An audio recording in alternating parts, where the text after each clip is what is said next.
hojas, esferos, lápiz, para que usted pueda anotarlo.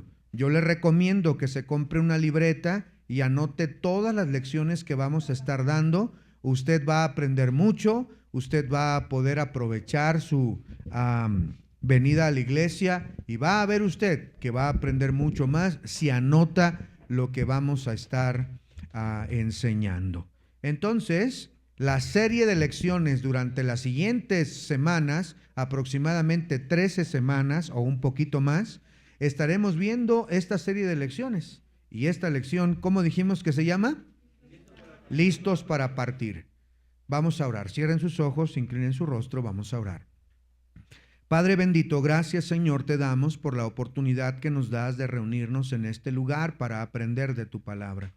Gracias Señor por haberme traído con bien desde México para estar con la iglesia, mi Dios. Gracias por el privilegio de poder servir en este lugar y Señor estar al lado de mis hermanos. Gracias por cuidarles y traerles con bien. Te ruego, bendito Padre, que tú seas enseñando, Espíritu Santo, a través de tu palabra. Que todo lo que se diga aquí sea de edificación para todos nosotros. Te ruego, Señor, que nos limpies de todo pecado, de maldad, de iniquidad, y podamos recibir tu palabra, mi Dios, en un corazón humilde, sencillo, que podamos, Señor, aprovechar el tiempo. Te ruego, Padre, si hay alguien aquí que aún no te conoce, que no es salvo, que no salga en la misma condición en la que ha llegado, sino que tenga la seguridad de ir al cielo a través de tu palabra. Te ruego, Señor, que bendigas a mi esposa con los pequeños, y si hay algunos hermanos que aún faltan por llegar, tráeles con bien, guárdales en el camino, y gracias, Señor, por todas tus bendiciones. Háblanos a través de tu palabra, en el nombre de Jesús. Amén. Jornadas en el desierto, queridos hermanos, es una serie de lecciones que está basada principalmente en el Pentateuco. Y eso ya les dijimos qué significa. ¿Alguien recuerda qué significa Pentateuco? A ver, hermano Diego. Exactamente, penta viene de 5, ¿verdad? El Pentateuco son los primeros 5 libros de la Biblia, que los escribió, ¿quién los escribió? Moisés los escribió, y son Génesis, Éxodo, Levítico, Números y Deuteronomio.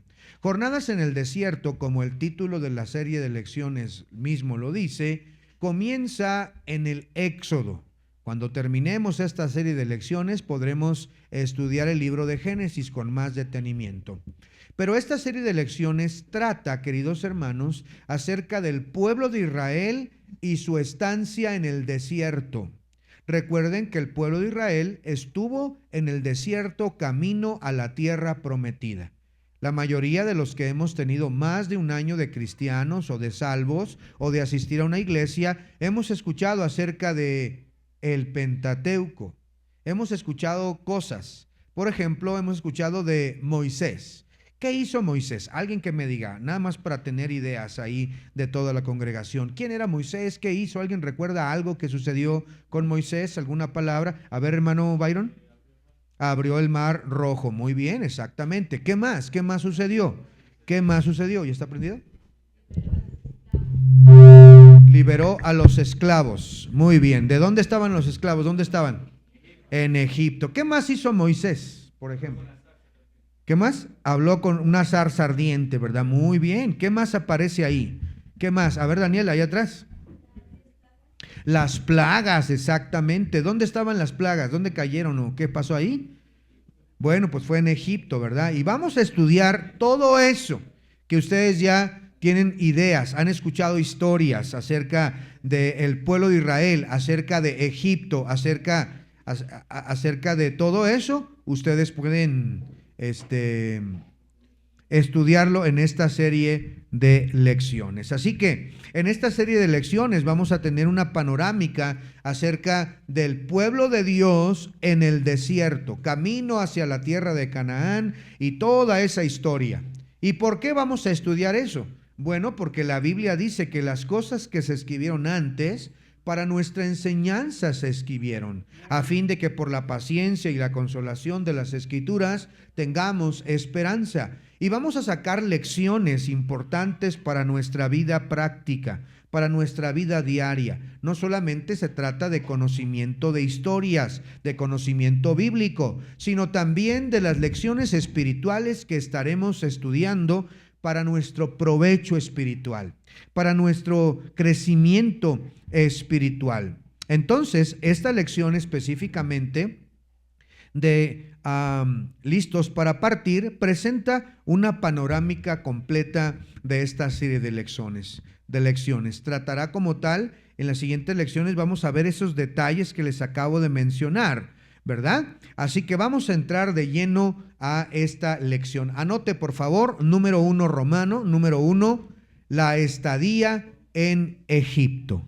La estadía en Egipto. Vamos a nuestras Biblias en el libro de Génesis, capítulo 45, por favor. Y aquí vamos a ir teniendo un apoyo visual en la pantalla para que ustedes vayan viendo también lo que... Calepe, si me la puedes mandar, no me la guardé aquí en mi tablet, si me la puedes mandar. Génesis capítulo 45, miren lo que dice la Biblia en el versículo número 13, por favor. 45, 13. ¿Están ahí, hermanos? Confírmeme con un amén, por favor. Génesis 45, 13. ¿Están ahí, hermanos? Dice: haréis pues saber a mi padre toda mi gloria en Egipto y todo lo que habéis visto, y daos prisa y traed a mi padre acá. Y se echó sobre el cuello de Benjamín su hermano y lloró, y también Benjamín lloró sobre su cuello, y besó a todos sus hermanos y lloró sobre ellos. Después sus hermanos hablaron con él. Y se oyó la noticia en la casa de Faraón diciendo: los hermanos de José han venido, y esto agradó en los ojos de Faraón y de sus siervos. Y dijo Faraón a José: di a tus hermanos, haced esto, cargad vuestras bestias e id, volver a la tierra de Canaán, y tomad a vuestro padre y a vuestras familias, y venid a mí, porque yo os daré lo bueno de la tierra de Egipto, y comeréis en abundancia de la tierra. Y tú manda, haced esto, tomaos de la tierra de Egipto carros para vuestros niños y vuestras mujeres, y traed a vuestro padre, y venid, y no os preocupéis por vuestros enseres, porque la riqueza de la tierra de Egipto será vuestra. Y lo hicieron así los hijos de Israel, y les dio José carros conforme a la orden de Faraón, y les suministró víveres para el camino. Déjeme ponerle en contexto en qué parte de la historia estamos aquí, por si usted no ha leído la Biblia, y le animo a que lea la Biblia, hermanos. Pero, ¿se recuerdan de José? José era hijo de Jacob, ¿recuerdan? Y Jacob, hermanos, tenía a José como consentido, como especial. Lo vestía diferente. ¿Se recuerdan cómo lo vestía? Con una túnica de colores. Y luego sus hermanos lo vieron, y por causa de los sueños que José había tenido, ellos lo odiaban, le tenían resentimiento. Y luego, cuando fue a buscarlos por orden de su padre, ¿se recuerdan qué pasó? Lo cogieron en el camino, le quitaron las ropas, mataron un animal, ensangrentaron las ropas para engañar a su papá y decirle que una fiera se había comido a su hijo. Y a él lo echaron en un pozo, en una cisterna. Pero la cisterna estaba vacía, no tenía agua. Y el muchachito semidesnudo cayó allá de aproximadamente 17 años. Luego a lo lejos vieron que venían unos ismaelitas que iban hacia Egipto a vender diferentes productos. Y dijeron: ¿qué provecho tenemos de matarlo? Vamos a venderlo y tengamos ganancia. Así que sacaron del pozo al jovencito y lo llevaron con los ismaelitas y lo vendieron como esclavo. Los hermanos regresaron con la falsa noticia a sus padres, y Jacob lo dio por muerto y lloró amargamente. Mientras tanto, José llegó a la tierra de Egipto para ser esclavo, pero Jehová estaba con José, y todo lo que hacía Dios lo prosperaba. Así que en la tierra de Egipto, siendo un sirviente en la casa de Potifar, fue acusado falsamente por la mujer que quiso dormir con él. Luego que fue llevado a la cárcel, duró años ahí, y en la cárcel Dios lo volvió a prosperar. En la cárcel conoció a dos personas. ¿Alguien recuerda a quiénes conoció en la cárcel? Al copero y al panadero. Uno de los dos sobrevivió de acuerdo al sueño que José interpretó. ¿Recuerdan quién es el que sobrevivió? El copero sobrevivió. El panadero soñó que los pajarillos estaban comiendo el pan de los canastos y eso significaba que hasta ahí había llegado, que le iban a dar vite, o ¿cómo le dicen aquí? ¿Cómo? ¿Vire? Vire, le dieron vire, ¿verdad? Algunos entienden, otros no. Luego entonces le dijo José, recuerda por favor lo que hice contigo, habla bien conmigo al faraón para que sepa de mí. Pero el copero se olvidó de él, hasta que el faraón tuvo un sueño que nadie podía interpretar, unas vacas gordas y otras flacas, luego también unas espigas, ¿sí se recuerda de eso? Y nadie podía interpretarle, así que el copero se acordó, ¡y qué mal he hecho! Me acuerdo, oh rey, de mis maldades, y mira, recuerdo que en la cárcel encontré un joven que me interpretó, y así lo que me dijo, eso sucedió. ¿Y qué hicieron? Mandaron a traer a José al palacio de Faraón, y José le interpretó las cosas, y todo fue así como José había interpretado.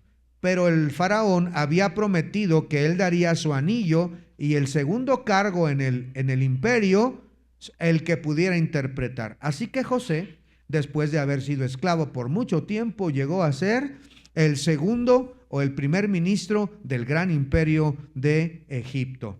Y él aprendió el habla, él pudo juntar todos esos alimentos durante los años de abundancia, y cuando comenzó a faltar la comida, había tanta abundancia en Egipto, estaban bien preparados. Y es aquí donde encontramos esta parte de la historia, porque los hermanos, ahora han pasado muchos años, ahora los hermanos regresan a Egipto para comprar comida, y José los identifica, sabe quiénes son. A él no lo reconocen, era un muchachito de 17 años cuando lo dejaron, ahora es todo un hombre, tiene esposa, tiene hijos, es el primer ministro, es el encargado de todo. Y ahora ahí es cuando leemos en los capítulos anteriores que deja a un hermano y luego manda y les manda la copa, y ellos están preocupados y piensan que los va a matar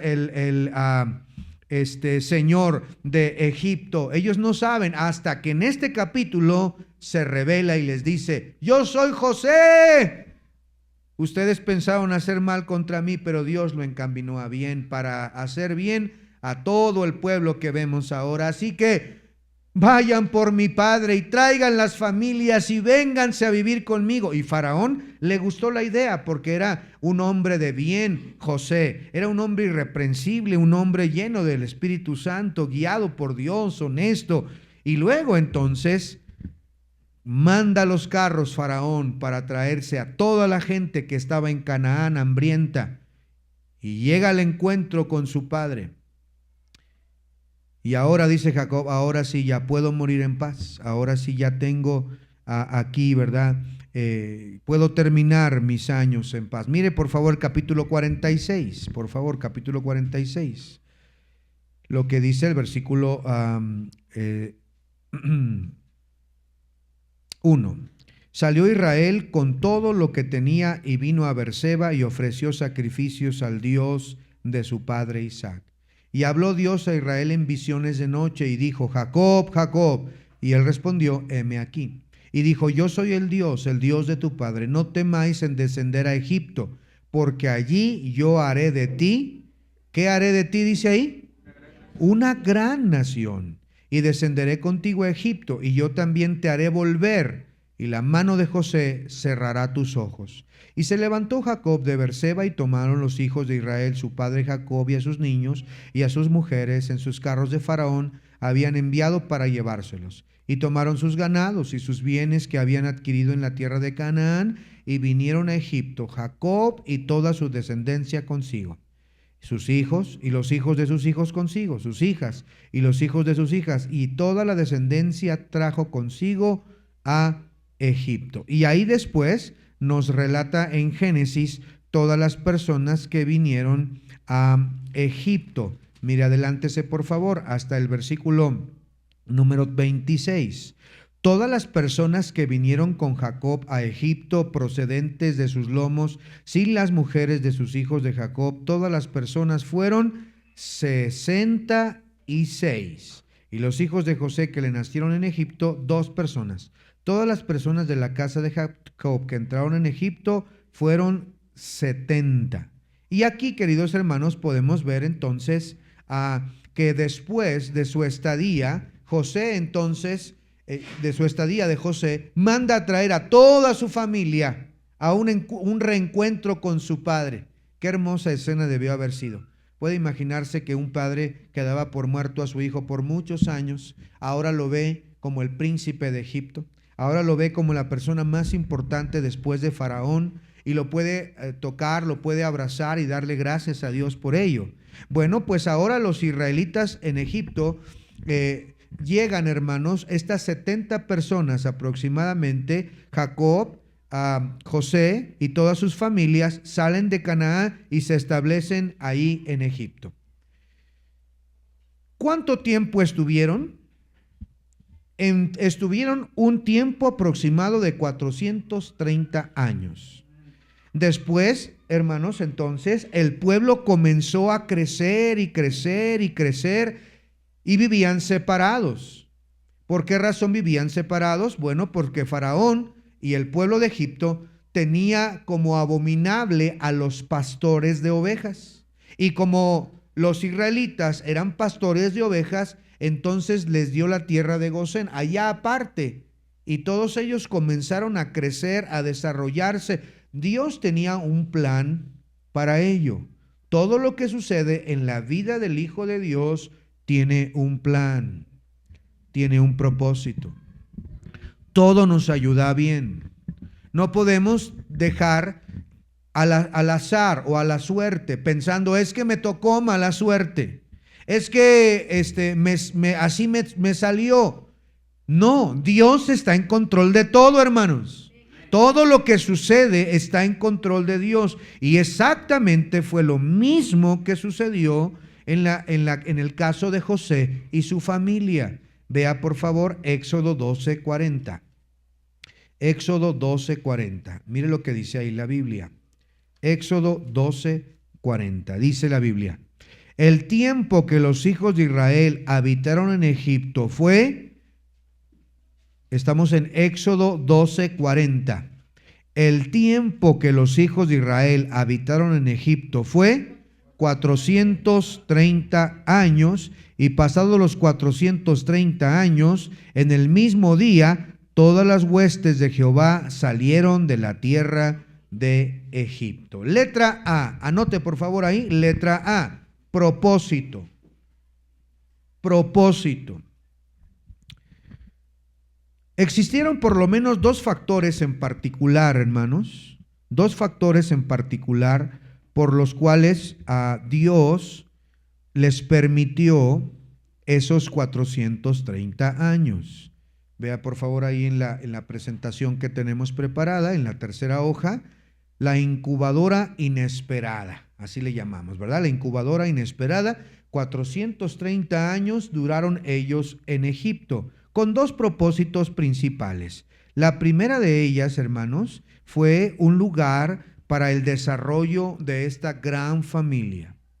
El primero fue que Egipto era un país muy próspero, el país más próspero y más importante de toda aquella región del mundo, o del mundo entero más bien, era Egipto. Y ahí la familia de Jacob pudo sostenerse mientras aumentaba en número hasta convertirse en una gran población. Entonces la primera razón fue un factor económico, porque Egipto ofreció este entorno fértil, seguro, donde pudieron multiplicarse, libre de amenazas, libre de hambrunas, libre de peligros, libre de todo. Tenía un propósito el Señor: resguardarlos para que pudieran crecer y fortalecerse. Por eso es que Dios se le aparece a Jacob. Recuerda que lo leímos en el capítulo 46, hermanos. ¿Sí se acuerda? Que Jacob, Dios se le aparece a Jacob. Si no recuerda, vuelva al capítulo 46 de Génesis. Vaya a 46. Una vez que llegan los carros, una vez que José recibe la invitación, ya están a punto de salir, Jacob consulta a Dios.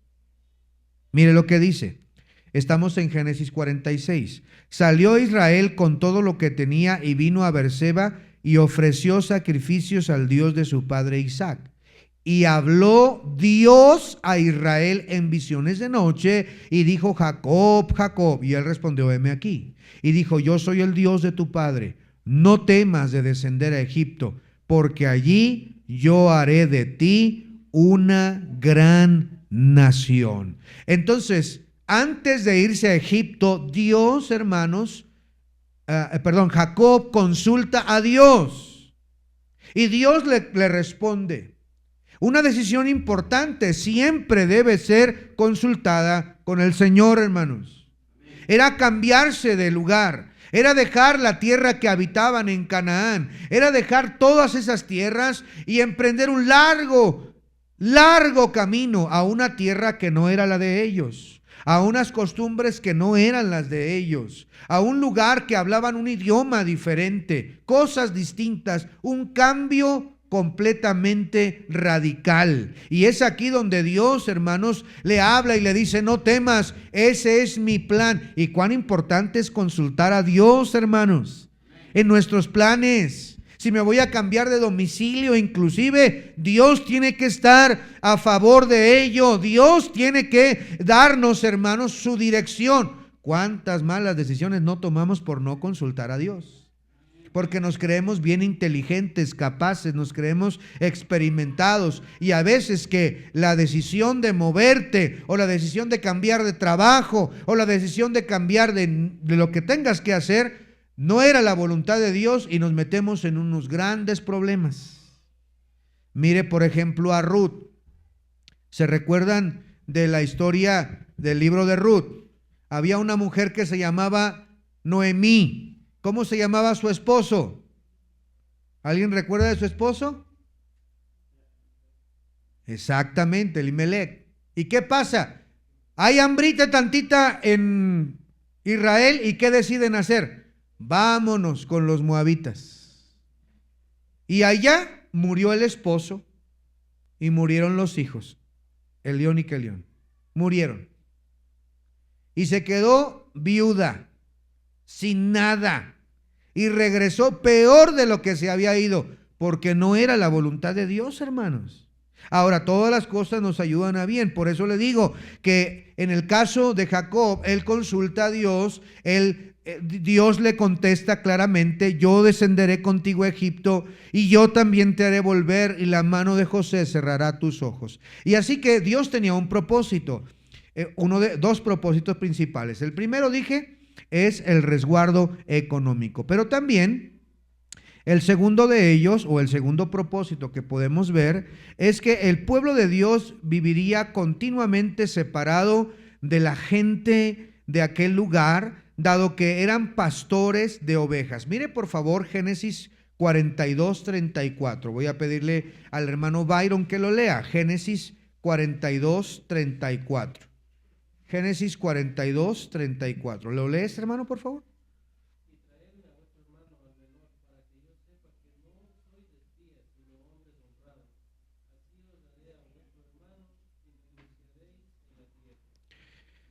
Ah, 42:34, ¿verdad? Cuando él llega, queridos hermanos, Benjamín, bueno, fue usado, ¿verdad?, para poder traer a todos los hermanos después. Pero la tierra de Egipto era un lugar donde los pastores en Egipto eran abominables, ya les había mencionado, ¿verdad? Entonces el faraón decide darles una tierra aparte, y en ese lugar, bueno, pues estaban libres para poder crecer. Esta humillación social actuó como una barrera protectora, aislando al pueblo y evitando una contaminación pagana. Por eso, hermanos, miren, vamos a ver más adelantito, en el versículo Génesis 46:34. Yo dije 42, ¿verdad? Pero estaba equivocado. Es 46:34 y nos lo va a volver a leer Byron porque me equivoqué yo. 46:34, Byron. Ahora sí.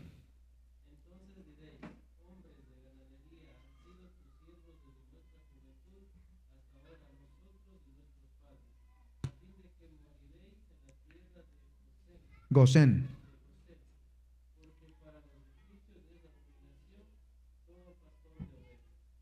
Como podemos ver, los descendientes de Jacob estaban protegidos. ¿Por qué razón? Porque estaban aislados. Y mientras estaban ahí, hermanos, no solamente estaban protegidos económicamente, militarmente, estaban protegidos por la nación más poderosa de aquel tiempo.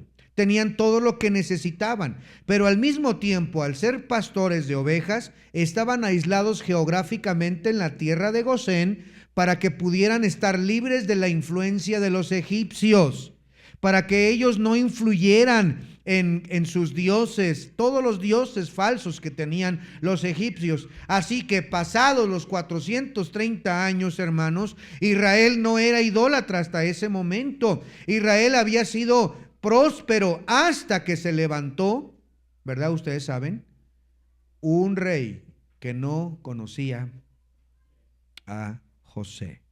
Letra B, anótele por favor, letra B, esclavitud. Esclavitud. Voy a pedirle por favor a Esmeralda si me puedes ayudar a leer Éxodo 1:8, perdón. Éxodo 1:8. Recuerden, hermanos, que entonces todo el tiempo que ellos estuvieron en ese lugar de Gosén, crecieron, se multiplicaron, miles y miles y miles y miles de personas en la descendencia. Estaban bien identificados en las tribus a las que correspondían de los hijos de Jacob. Y habían crecido tanto que ahora llega un nuevo faraón, un nuevo rey, que ya no se congracia con ellos y los ve como una gran amenaza. Y mire cómo dice Éxodo 1:8. Por favor, ¿lo lees, Esmeralda?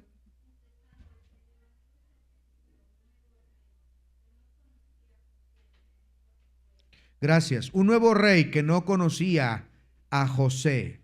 Y dijo el versículo 9, dice: he aquí el pueblo de los hijos de Israel. Noten lo que dice aquí, hermanos. Es mayor y más fuerte que nosotros. No era mentira lo que el nuevo faraón estaba diciendo, hermanos. No era mentira. El pueblo había crecido y prosperado tanto que ya superaba a los mismos egipcios. Y como consecuencia, dice el versículo 10, ahora pues seamos sabios para con él, para que no se multiplique y acontezca que viniendo la guerra, él también se nos una a nuestros enemigos y pelee contra nosotros y se vaya de la tierra. Entonces pusieron sobre ellos comisarios de tributos que los molestasen con sus cargas y edificaron para Faraón las ciudades de almacenaje, Pitón y Ramesés, pero cuanto más los oprimían, tanto más se multiplicaban y crecían, de manera que los egipcios temían a los hijos de Israel, y los egipcios hicieron servir a los hijos de Israel con dureza, y amargaron su vida con dura servidumbre en hacer barro y ladrillo, y en toda labor del campo, y en todo servicio, al cual los obligaron con rigor. Ahora entramos a un periodo triste. Los primeros años de estadía de Israel en Egipto, como ya vimos, fueron placenteros, fructíferos, prósperos, entre tanto que José vivía. Su situación cambió después de la muerte de José, porque cuando muere José, bueno, todavía había memoria de él. Pero cuando cambian de faraón o de rey, se levanta este rey que no conoce y él empieza entonces a hacerlos tributarios. Tienen que pagar tributos. Empiezan, hermanos, a ponerlos como esclavos en el campo, en las construcciones, con dura, dice ahí la Biblia, y amargaron su vida con dura servidumbre. La misma condición de servidumbre sirvió para mantener una separación entre los israelitas y los egipcios. Ningún egipcio hubiera querido casarse con una esclava o con un esclavo, dado que los consideraban, hermanos, menores. Miren la siguiente diapositiva que tenemos aquí. Aquí tenemos los años placenteros que vive José, que vive la prosperidad.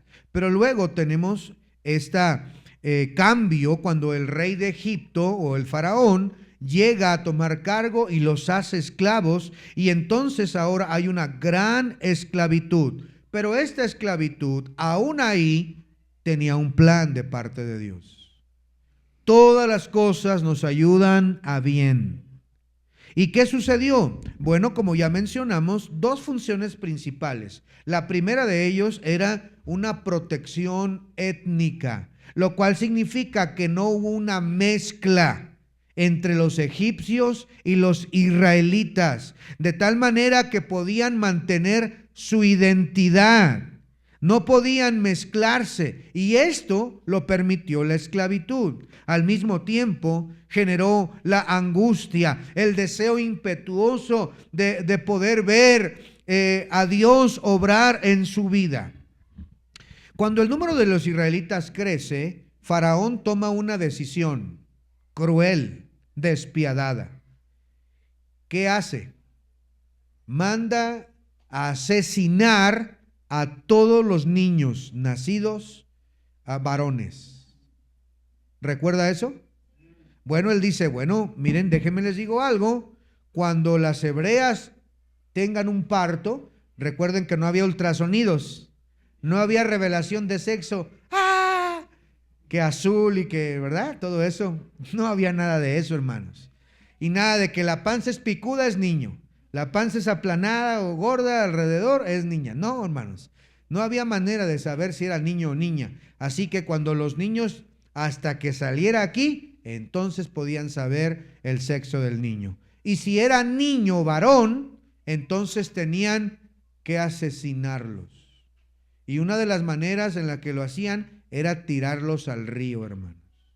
Porque tenían como Dios a uno de sus dioses al río Nilo.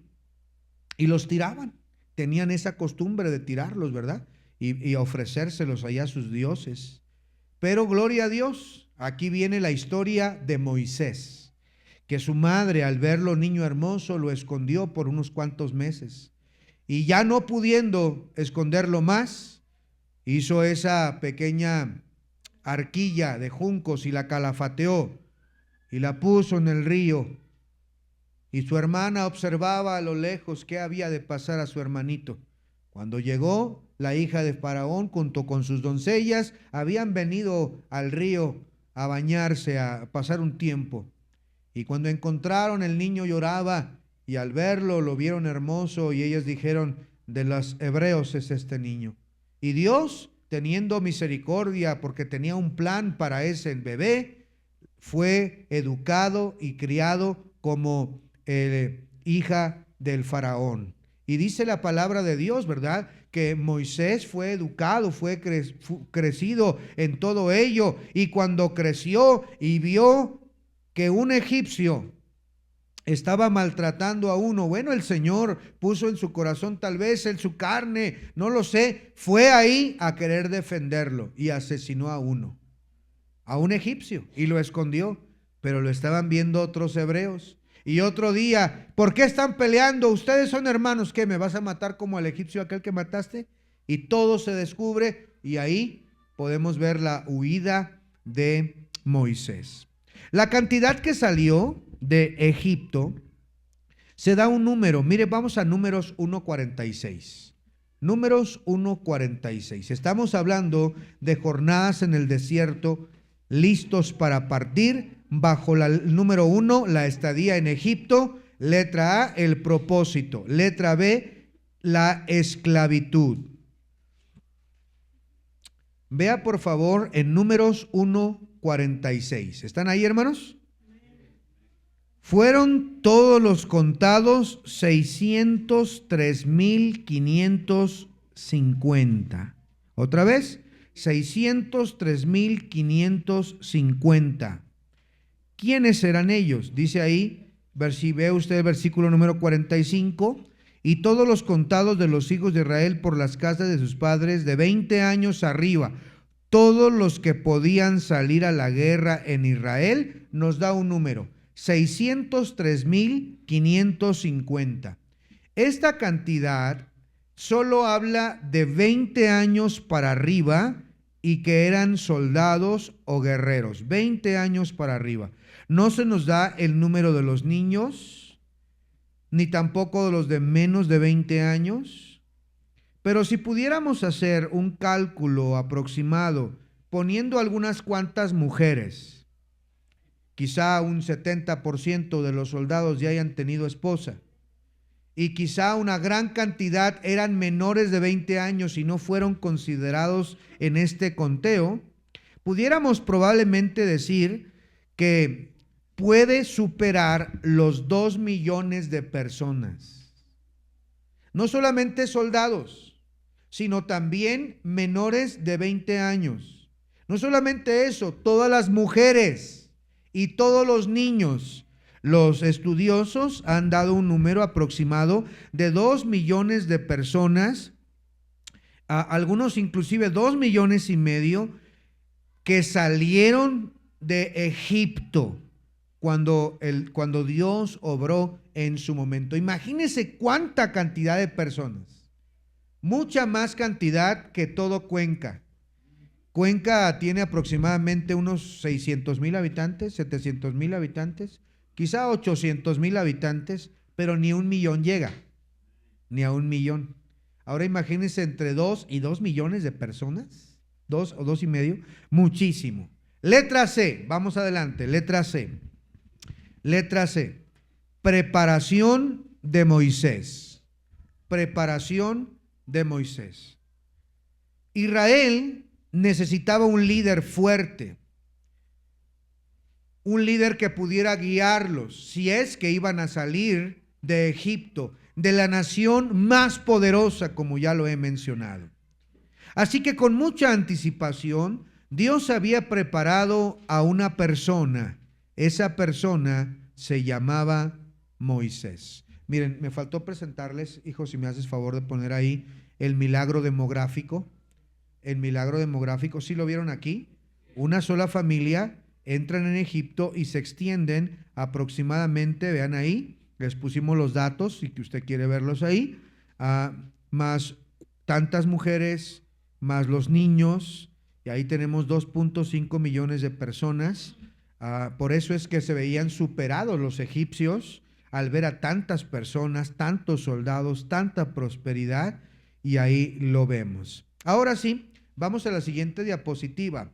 Forjando al libertador. El embudo del liderazgo de Moisés. Moisés, hermanos, como ya mencioné, Dios había trabajado en él inclusive desde su nacimiento. Dios había puesto en el corazón de Jocabed, su mamá, el poderlo guardar, el poderlo no entregarlo a los egipcios, resguardarlo.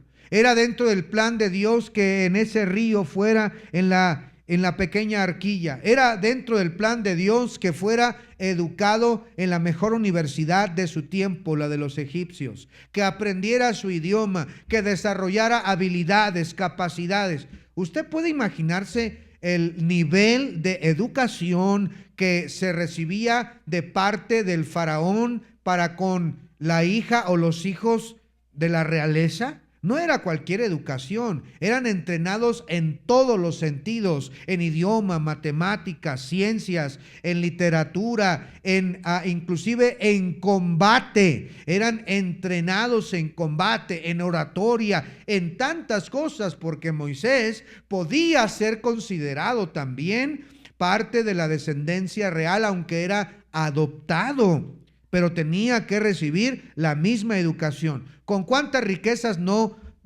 fue criado Moisés? ¿Cree usted que mientras estaba en el resguardo de la hija de Faraón le faltaba algo? No, yo creo que tenía todas las cosas y estaba al top de la moda. Todo lo que necesitaba estaba en Egipto: oro, vestimentas, los mejores peinados, lo que sea, todo lo tenía Moisés en el palacio. Pero la palabra de Dios dice que él rehusó llamarse hijo de la hija de Faraón. Él decidió obedecer su llamado. Él renunció a toda esa riqueza y vanidad que tenía con tal de cumplir el propósito de Dios en su vida. ¿Y cuánto necesitamos nosotros también eso? El mundo nos deslumbra, el mundo viene con toda su vanidad, pero hay algo, un llamado especial de Dios para alejarnos de esas cosas que nos separan, y quiere usarnos el Señor. Quiere bendecirnos el Señor. Mire cómo dice, por favor, Hechos 7:22. Vamos a la Biblia. Hechos 7:22. Poco a poco vamos a ir estudiando las jornadas en el desierto, ¿verdad? Estamos estudiando la preparación, listos para partir. ¿Cómo llegó el pueblo a ser tanto pueblo? ¿Cuál era el propósito? ¿De dónde salió el faraón que los esclavizó? ¿Quién era este Moisés? 7:22 de Hechos. Dice la Biblia: y fue enseñado Moisés en toda sabiduría de los egipcios, y era poderoso en sus palabras y obras. Cuando hubo cumplido la edad de 40 años, le envió al corazón el visitar a sus hermanos, los hijos de Israel. Y al ver a uno que era maltratado, lo defendió, e hirió al egipcio, vengó al oprimido. Pero él pensaba que sus hermanos comprenderían que Dios les daría libertad por mano suya, mas ellos no lo habían entendido así. Al día siguiente se presentó a uno de ellos que reñían y los ponía en paz, diciendo: varones hermanos sois, ¿por qué os maltratáis el uno al otro? Entonces el que maltrataba a su prójimo le rechazó, diciendo: ¿quién te ha puesto por gobernante y juez sobre nosotros? ¿Quieres tú matarme como mataste al egipcio? Al oír esta palabra, Moisés huyó y vivió como extranjero en tierra de Madián, donde engendró 2 hijos. Pasados, ¿cuántos años? 40 años, un ángel se le apareció en el desierto del monte Sinaí, en la llama de fuego de una zarza. Entonces Moisés, mirando, se maravilló de la visión, acercándose para observar, vino a él la voz del Señor: yo soy el Dios de tus padres, el Dios de Abraham, el Dios de Isaac y el Dios de Jacob. Y Moisés, temblando, no se atrevió a mirar. Y le dijo el Señor: quita el calzado de tus pies, porque el lugar en el que estás es tierra santa. Y ahí nos sigue el relato, ¿verdad?, de cómo Dios llamó a Moisés. Pero si nota usted, Moisés disfrutó de las ventajas de la corte y de todo lo de Egipto sus primeros 40 años de su vida. Luego pasó otros 40 años más en la región, en el desierto y la paciencia. Y otros 80, y a los 80 años, hermanos, es que Dios llama a Moisés para servir como instrumento para sacar a los israelitas de Egipto. Mire Éxodo, por favor, capítulo 3. Éxodo, capítulo número 3. Versículo número 1. Apacentando Moisés las ovejas de Jetro, su suegro, sacerdote de Madián, llevó a las ovejas a través del desierto y llegó hasta Horeb, monte de Dios. Y se le apareció el ángel de Jehová en una llama de fuego en medio de una zarza. Y él miró y vio que la zarza ardía en fuego y la zarza no se consumía. Versículo 3. Entonces Moisés dijo: iré yo ahora y veré esta grande visión, ¿por qué causa la zarza no se quema? Viendo Jehová que él iba a verlo, llamó Dios en medio de la zarza y dijo: Moisés, Moisés. Y él respondió: heme aquí. Y dijo: no te acerques, quita el calzado de tus pies, porque el lugar en que tú estás, tierra santa es. Dijo: yo soy el Dios de tu padre, Dios de Abraham, Dios de Isaac, Dios de Jacob. Entonces Moisés cubrió su rostro porque tuvo miedo de mirar a Dios. Dijo luego Jehová: bien he visto la aflicción de mi pueblo que está en Egipto, y he oído su clamor a causa de sus extractores, pues he conocido sus angustias. Y he descendido para librarlos de la mano de los egipcios y sacarlos de aquella tierra a una tierra buena, ancha, a tierra que fluye leche y miel, a los lugares del cananeo, del eteo, del amorreo, del fereceo, del heveo, del jebuseo. El clamor pues de los hijos de Israel ha venido delante de mí, y también he visto la opresión con que los egipcios los oprimen. Ven por tanto ahora, y te enviaré a Faraón para que saques de Egipto mi pueblo, los hijos de Israel. Dios entonces, hermanos, estaba preparando a un hombre. Y como podemos ver aquí, 40 años en Egipto. Ahí en la cultura se desarrolló su intelecto, sus capacidades administrativas, sus capacidades, sus estrategias. Fue educado en el centro cultural más grande e importante de aquel tiempo, y esto lo capacitó para lo que más adelante iba a ser. Pero no era todo. Ahora necesitaba humildad. Y por eso Moisés pasó ¿cuántos años en el desierto, hermanos?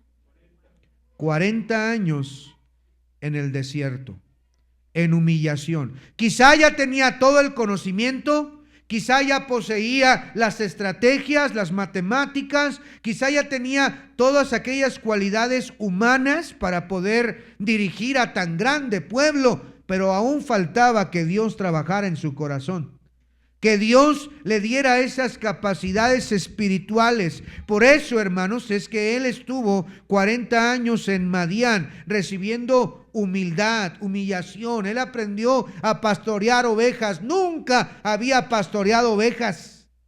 Siempre había estado en una posición privilegiada en el palacio, siempre con copas de oro, siempre lleno de sirvientes, pero ahora en el desierto tenía que guiar unas cuantas ovejas. Él no sabía que esas cuantas ovejas se convertirían en miles y miles de personas que habrían de sacar. Pero Dios estaba trabajando en él. Y queridos hermanos, a veces Dios nos tiene que llevar al desierto para usarnos, para cambiarnos, para capacitarnos. Y no es muy grato estar en el desierto, donde el sol quema, donde las grandes arenas están ahí y no hay nada próspero, no hay nada muy bueno en el desierto. Pero es ahí donde Dios trabaja con nosotros. A veces tenemos que derramar algunas cuantas lágrimas. No entendemos lo que Dios está haciendo, pero Dios tiene un plan para nosotros. Estamos en ese desierto y déjame decirte que Dios tiene un plan. Dios te está hablando, Dios te está moldeando, Dios quiere hacerte útil. Y a los 80 años, entonces, llega el momento de su llamado. Ahora sí, con toda humildad, acude a ver aquella zarza. Y recuerden, esas zarzas eran como unas ramas completamente secas, como esas arbustos que salen en las películas del viejo oeste, ¿verdad? ¿Sí las conocen? ¿Qué pasa? Y pasa ahí nada más una bola, ¿verdad? Una bola ahí toda seca. Si usted le prende fuego a eso, en un instante se consume. Rapidito, son ramitas delgaditas, sequitas, se consume.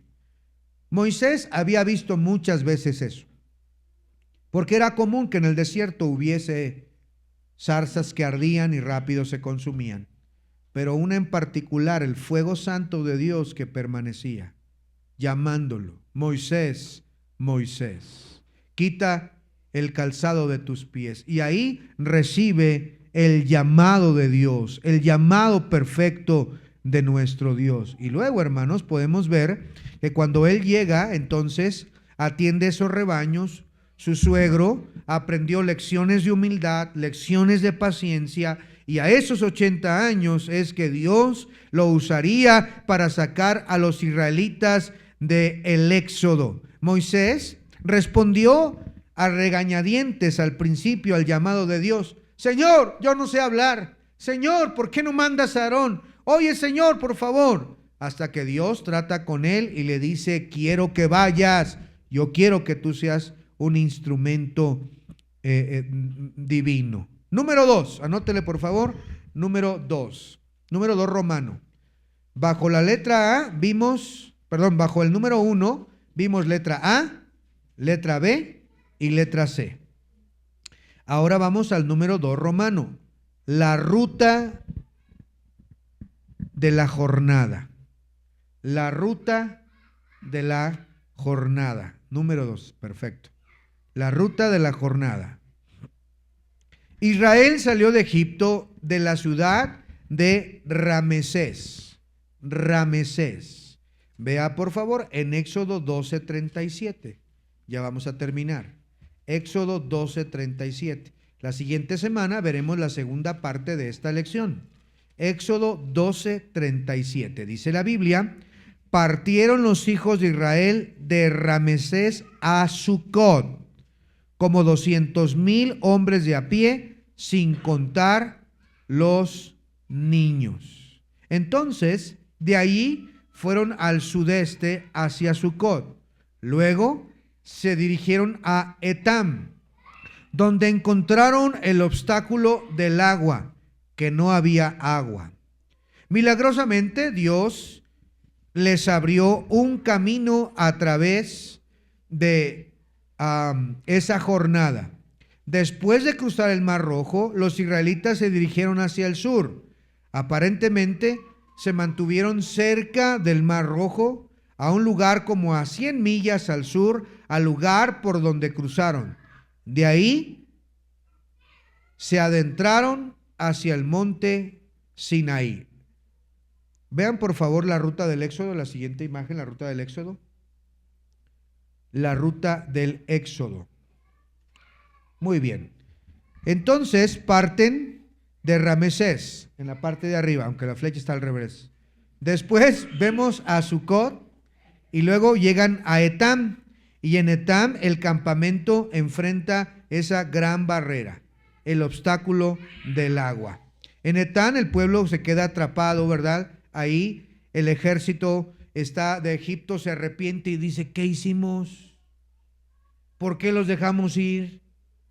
¿Vamos a matarlos o hay que hacer algo, hay que hacerlos regresar? Pues ¿en qué estábamos pensando? ¿Qué tontos estamos? ¿Qué mensos somos? ¡Vamos! Y entonces agarran y llegan a Etam, y en ese lugar, hermanos, se quedan atrapados. Atrás vienen los egipcios, carruajes, armamento, poderosos, entrenados. Frente a ellos, el Mar Rojo. El pueblo no sabe qué hacer. Están atrapados en Etam. Y ahí Dios diseña el callejón más impresionante de la historia de la humanidad. El callejón geográfico milagroso. El acuario en tiempo real. Podían tener un muro de agua a la izquierda y un muro de agua a la derecha. Podían ver quizá por ahí uno que otro pez y ellos pasar en tierra seca. ¿Cuál era el destino? Era Sinaí, el Sinaí. Ahí Dios quería llevarlo, pero eso lo vamos a estudiar la siguiente semana. Dios tiene un plan para su vida, queridos hermanos. Todo lo que sucede en nuestras vidas tiene un plan maravilloso, un plan diseñado por el Señor. Déjate usar por el Señor. Confía en sus designios. Tal vez no entendamos todo lo que sucede. ¿Por qué me vino esto a mí? José pudo haber dicho en esa cárcel: ¿qué mal hice? ¿Por qué estoy en esta cárcel? Quizá los israelitas pudieron decir: ¿por qué estamos esclavos aquí? Pero Dios tiene un plan para todo lo que sucede. Confíe en Él. Descanse en sus promesas, para que por la paciencia y la consolación de las Escrituras tengamos esperanza. Vamos a orar. Señor, gracias por esta primera parte de la lección. Ayúdanos, Señor, a conocer tu palabra. Ayúdanos a tener estas historias presentes, sabiendo que tú estás en control de todo lo que sucede. A veces dudamos. Pensamos, Señor, que nos has abandonado.